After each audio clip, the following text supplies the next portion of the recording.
It goes without saying that when Hamas opens up a front on the southern border with Israel, that everyone is looking to the north to figure out whether Hezbollah is also going to get involved. Hezbollah is the world's most heavily armed non-state actor and has been described as a militia trained like an army and equipped like a state. The name Hezbollah means Party of God or Party of Allah.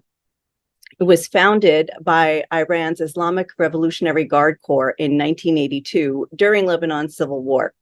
This was also a way for Iranian clerics to export their 1979 Islamic revolution, and also a way to keep the influence of the US and Israel at bay in the region. Like the nation of Iran, Hezbollah is Shia Muslim. Now, we should understand a little bit more about Lebanon in order to understand how this impacted the country. So Lebanon's population now is about 5.4 million. The country has no relations with Israel and is considered to be in a state of war, actually, with Israel. Modern day Lebanon is very sectarian and has a diverse population of Christians, Muslims, and Druze. And each of these are fractured into smaller groups. Christian Maronites actually make up the largest Christian denomination in Lebanon, and Christians account for about 40% of the population. Both Sunni Muslims and Shiite Muslims account for 30% each of the rest of the population. These three major religious groups are further divided into 18 different groups or denominations, with many of them having their own political party. Now a political party as well, Hezbollah wields a huge amount of influence in Lebanon.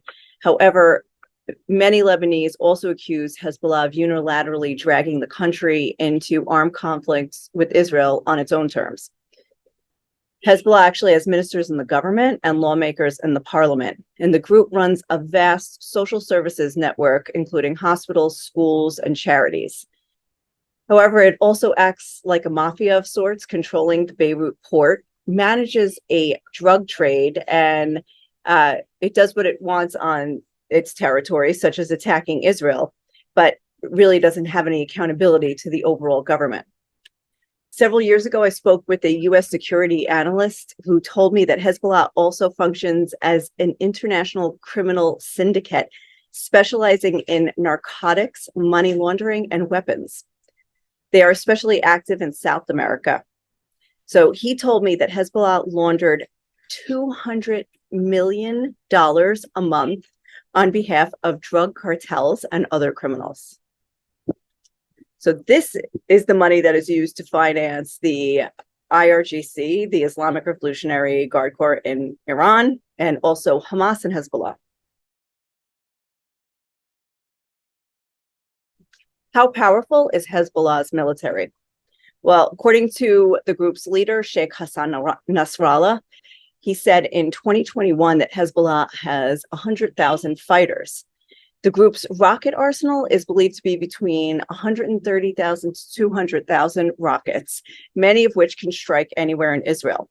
Now, it's not like they're all of high technology, but with this quantity, they could easily overwhelm Israel's anti-rocket defenses.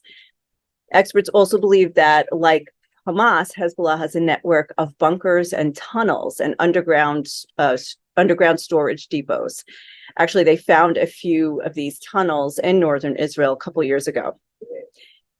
Hezbollah has vast stocks of long-range missiles, which could strike almost anywhere in Israel and hit several population centers, which is not quite like Hamas, which has mostly just short-range missiles and a few of the longer-range missiles. So Israel reportedly frequently strikes Syria, aiming at supply routes that are coming from Iran to Hezbollah through Syria. So that's why you hear of a lot of Israeli airstrikes or attributed to Israel airstrikes that have go on in Syria, even during this 2023 war between Israel and Hamas. In its last major conflict with Israel, Hezbollah operatives crossed into Israel. They kidnapped 2 soldiers. They killed others. This sparked a 5-week war in the year 2006. During that time, Hezbollah fired more than 4,000 rockets into Israel. In Lebanon, 1,200 people were killed, and in Israel, 158 Israelis were killed.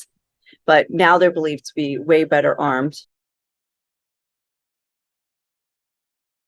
So how is Hezbollah received on the world stage?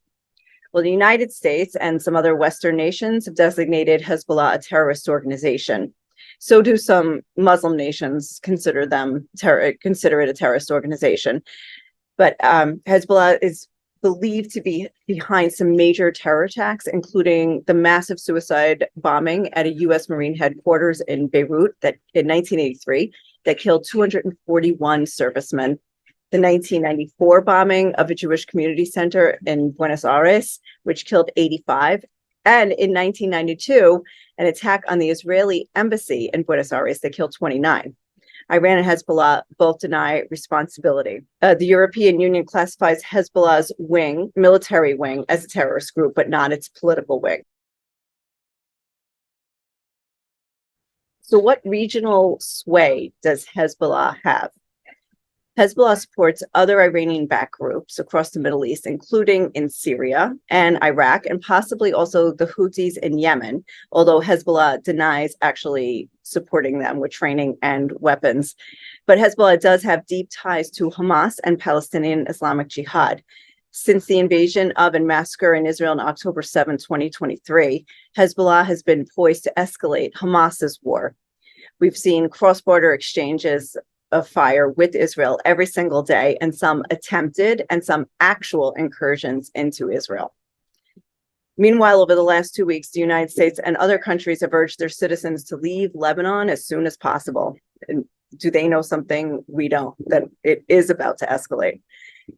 Finally, on October 25th, Hezbollah leader Nasrallah met with Hamas and Palestinian Islamic Jihad leaders in Beirut to discuss what they must do to, quote, achieve a real victory for the resistance.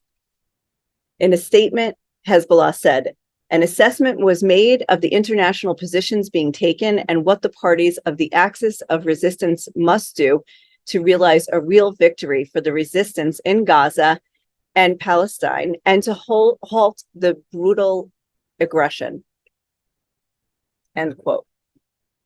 Now, this certainly lines up with Hezbollah's manifesto, in which it says its struggle will end only when this entity is obliterated, talking about Israel. The only question is whether they plan that for now, during this war, or for a later date. If you found this video interesting and want to learn more, please subscribe to this channel, and that way you'll get updates as soon as we upload something new. Thank you again for watching.